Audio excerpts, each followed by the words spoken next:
Assalatu wassalamu alaika ya Rasulallah, assalatu wassalamu alaika ya Aminallah, assalatu wassalamu alaika ya Habiballah, assalatu wassalamu alaika ya khairu khalqillah, assalatu wassalamu alaika ya katimul anbiya'i wa imamil mursalina,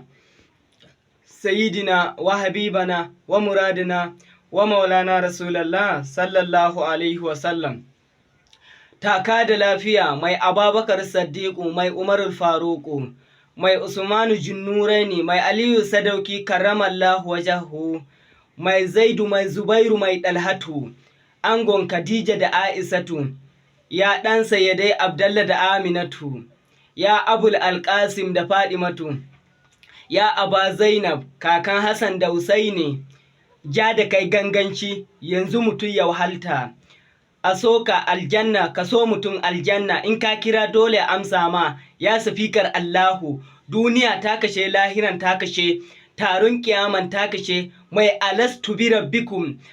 babu mai yi magana ranan sai kai, mai aya al-yawma akmaltu lakum dinakum, mai warfa'ana laka zikraka, mai yadullahi fawqa aidihim, mai wamara maita izramaita.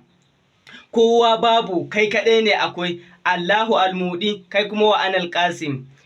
Kowa mai nema ne, ɗaha tagunka ake samu, kowa matalaushi ne, ɗaha kai ne wadatacce, da kowa fanɗararre ne, ɗaha kai ne ka saita mu, da kowa matalaushi ne, ɗaha kai ne ka azirta mu, don kai muka san la ilaha illallah sayyidina Muhammadun Rasulillah sallallahu alaihi wasallam.